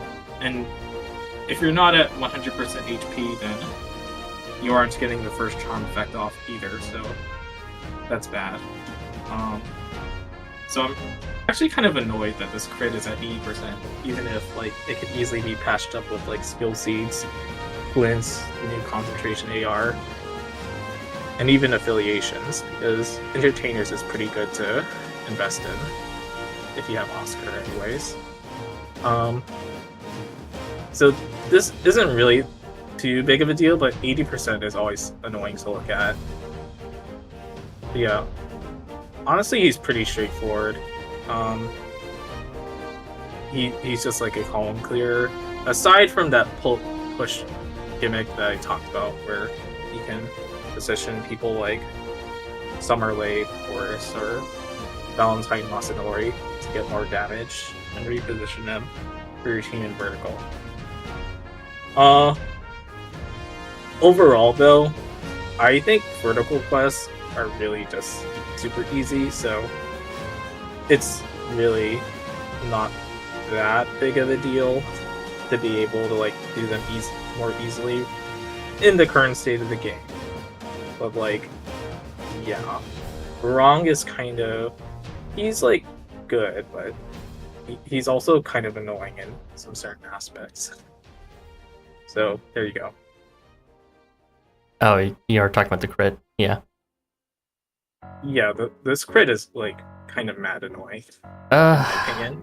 They've been doing it more often. Why are we gambling on like 4x attack? You know, it's just skill seed bait and guild affiliation bait. If you don't realize it, they've been doing 80% a lot more often this past year, and you know sometimes it's benign, like was a drain here, but then other times it's like crit, and it's like, what are you gonna do, right? I guess it's like I don't want a skill seed for. It's like, why are you like releasing, you know, regular Takemi Nakata? Like, he has 90% rates, but like let's be real. This 80% is like, go away. It's already locked behind an HP conditional. Like, you don't need to make it like annoyingly inconsistent as well. You need to invest in the entertainer's affiliation. That's mandatory. There is no other way. It's the affiliation propaganda. Yeah, it's like I don't want to spend this much money for like a column clear, and a column clear that I can't even bring like as a support because everybody has to run Summer on Vari obligatorily. So like whatever. But I mean, he's pretty solid. So even if I say he's like, even if like I poo-poo him here right now, it's like he's fine if you actually pull him. Well, it's a matter of perspective, really. I think he's like really good in opening a lot of gameplay possibilities, but it's more like the reality of the quests we have that are the problem right now that make Barong look kind of, optional and not as good. Because the quests themselves aren't really that difficult, and they haven't been for a while, unfortunately. But, if Barong, for example, existed back then in heyday, or, if there's a brand new player who's starting this game and Barong was their first 5-star, then for sure, he's actually doing a lot of very strong utilities that's actually relevant then. Just when you're at the cutting edge, it seems like it's kind of redundant. But I appreciate what Barong does in terms of just fixing a lot of the ugly positioning conditionals when it comes to tall maps in general. That was an entire thing that they had to design units for literally an entire year and a half of just column clears. So Barong's kind of a nice way to kind of salvage a lot of them that were sort of mid-ish because of their positioning restrictions. Even Tsukiyomi as an example has crit left and right on base start. They'll fix that a bit up by I was going to say Tsukiyomi, but he actually has bad synergy since Barong should be hitting this crit anyways. Well, so, yeah, you can't bring him. Well, you get the idea. There's lots of units. That's just an example from 4 years ago or 5 years ago at this point. So there's so many units even before column clears were a thing where they really would benefit from more predictable positioning. And right now the only reliable positioning we have is people who are in slot 1 and 3 in tall maps. And that's pretty much it, because no one ever does push means for reliable positioning until now, I guess, with Barong. And Irby says that Jamboree Shiro exists. That's a different case, right? That lets you ferry units back into the center, but it's not really going to fix where they start in the first place as an issue with their effects, which is finally nice that we have something for it, whether it's for Masanori or Eito when it comes to movement units, even Fushi, Gangstar Fushi, and Takumi Nakata's 5-star who want to move, but you never do because they have no range. And you can even see in Harvey's examples, Heilong Yichuan, they don't even need to move. They just units that want to be in the middle in general, like Boris, or even not even for chart damage amp, but there's also Behemoth as an example, right? You can move him directly into the center to give everyone 50 CP immediately rather than having to reroll for it. So it's very, very, very nice that all this random bullshit is finally stopping something. Of course, it's unfortunate, in the sense that this is the death knell for LifeWonders ever, trying to update the game to not have them, but it's the solution itself is quite quirky, and I like it for how it is. As we talked about, it shows that at least within this banner, the designers really knew the nuances, the nitty-gritty of how the game mechanics worked. It was already dead with Jamboree Shiro. It was already dead with the new Gnarl variant. It was dead. There's no hope. It's already been dead for a long time. It was almost on Gamma G copium levels. You get this, how you get Bael. Saf's good evolution too. No. That's funny. I guess. I mean, it's more about the positioning for face star effects that are only adjacent or some restrict range, but yeah, we have a lot of options now. But I'm more talking about you can't deny Barong would be a pretty good or really good unit to have for someone who's starting this game and has no other column clears. It's just for someone later in the game, it's kind of a bit whatever. But I'm not gonna deny what he's good for anyone who's starting the game. Yeah, I think somebody playing the start of the game would really like his charm effect, since it's pretty high, but it's not really that big either. But challenge quest nowadays, nobody's immune to anything, so sure, let's get charm. He just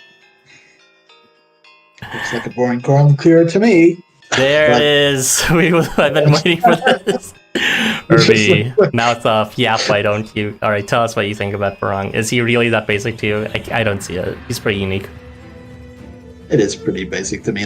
The only thing unique here is the stupid push, and honestly, I don't really see a use for this at all.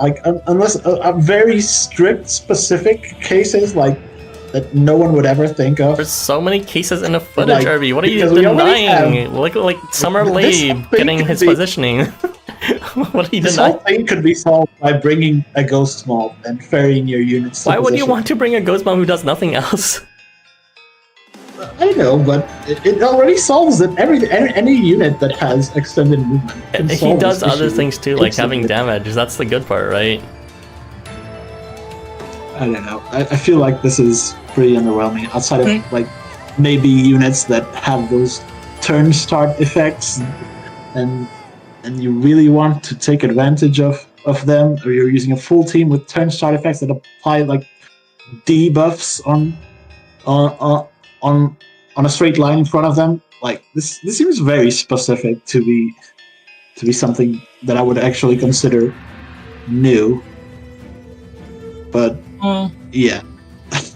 Besides that, the rest of it's just like kind of like it has some damage amps to help the other people clear their columns. Also has some defensive utility and honestly probably the most relevant thing probably is that guts resistance, which is probably never going to be needed, but just in case a high difficulty quest releases a tall map with enemies that have guts, I guess that's going to be pretty useful since you won't ever need to bring that AR with you anymore. I kind of hate the AR, so like, yeah, this is like so stupid. Like, bring that AR, get rid of the guts mechanic in the game. So it's like whatever. Yeah. I think it would be fine if guts wasn't the only mechanic they kept on doing for several years in a row. Like, you know, mark it as this is a dated mechanic that has an easy solution now, but no, it's the same mechanic several years later. Like, great. The problem is that they have solutions for everything right now. Like, there's too many solutions, not enough problems, and I think that's what the game needs. But LifeWonders will never add. I think But they let's like hope it- dropped. I think they dropped the Sinks puzzle, and then they saw the collective IQ of the player base, and they're like, "Okay, we gotta pull back." Kind of, yeah. Like, oh my god, not the Sphinx puzzle quest. I'm still coping that they finally pretty much updated every single UI thing they could and massively increased the quality of life everywhere. So I'm just like coping now. Surely now the game will get harder. Surely. There's nothing else to update. No. Surely. Not. Okay.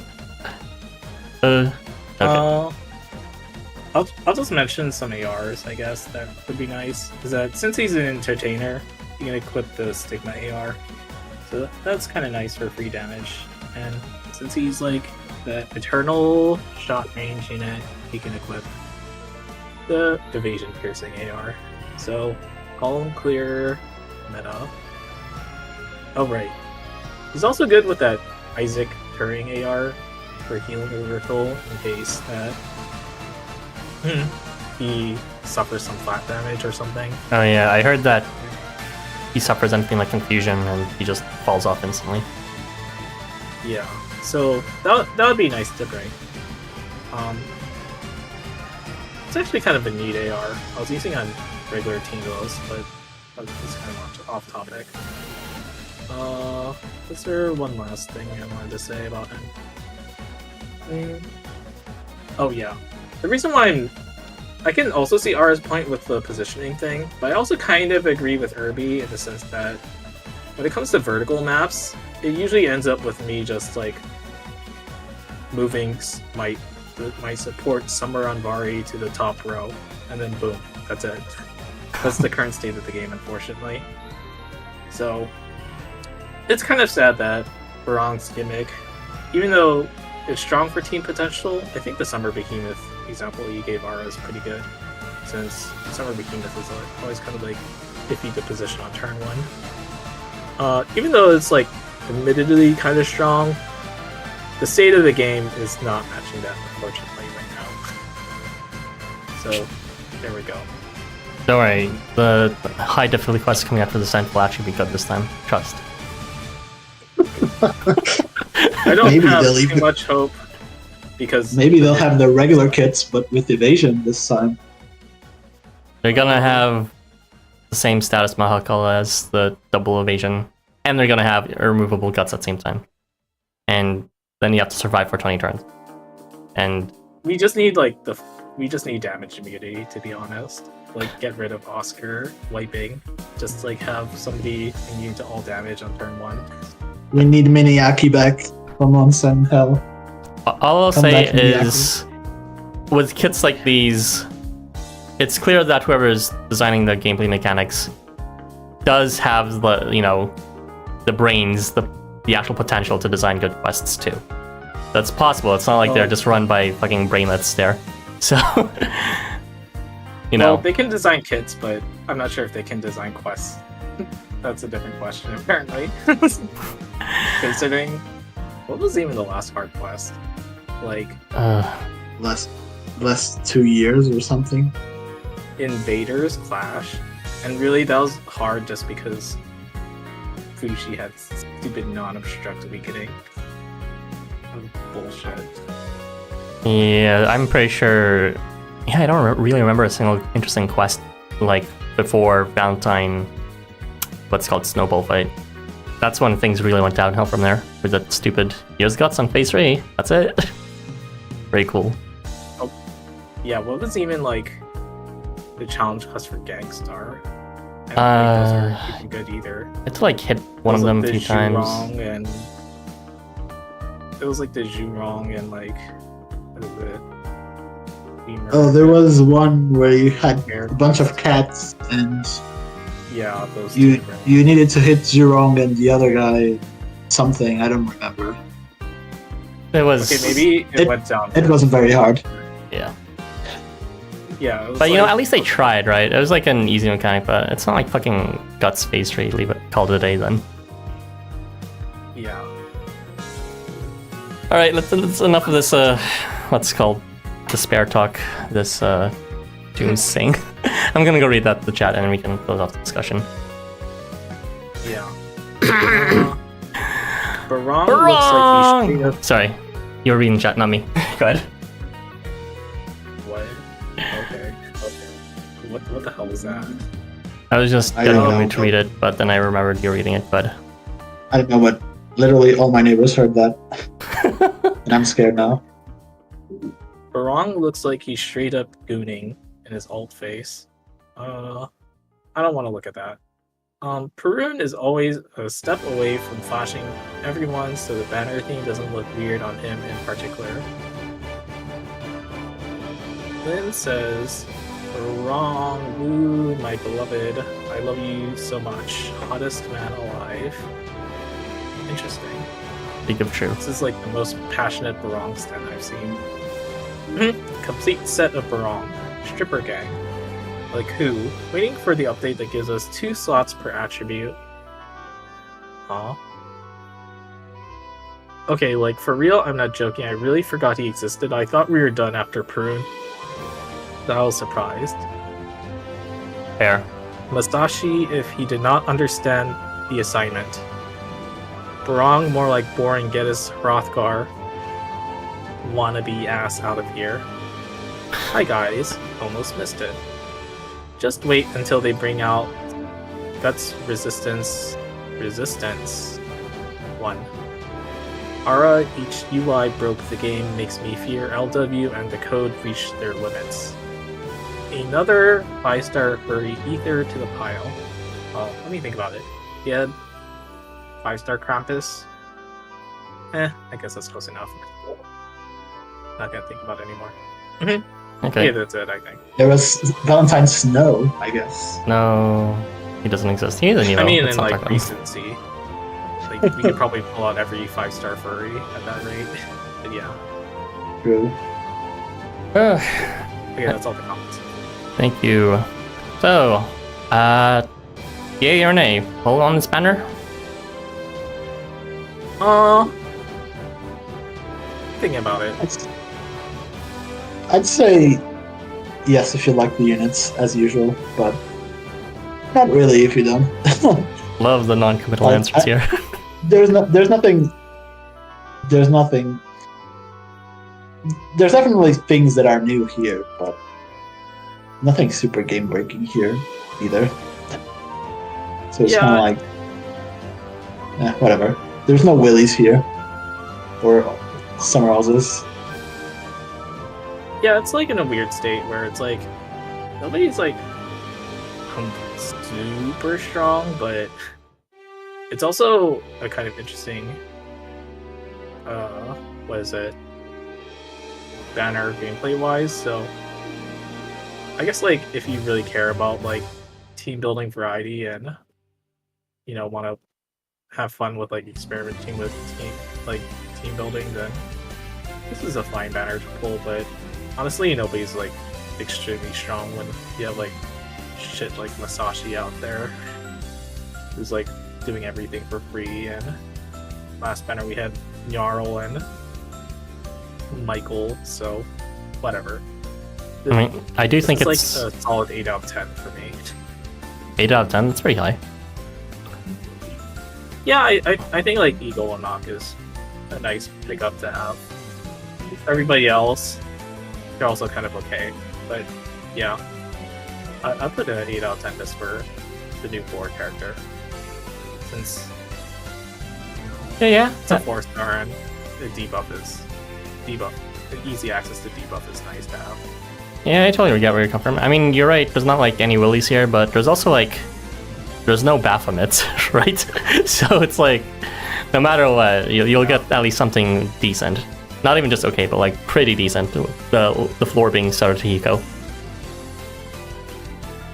Yeah, I thought like, I completely forgot that Baphomet existed for like debuffs to allies. Good thing, because I did not want to remember that. I'm sorry to bring it back to your memory.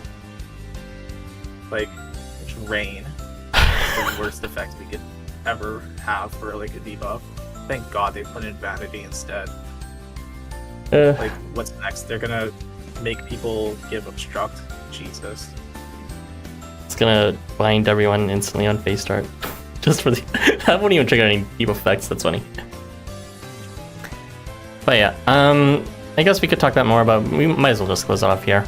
Yeah, thanks for joining everyone, and the next topic or piece of content you'll see from me is probably going to be the review videos for this banner, and also the challenge quests, which I'm sure Irby and Milk may or may not get to for their own clears as well. So look forward to those, or not, who knows. But yeah, thanks for joining everyone, and we'll say our byes now. Alright, on 3 everyone. 1, 2, 3. Bye! Bye. Oh my god.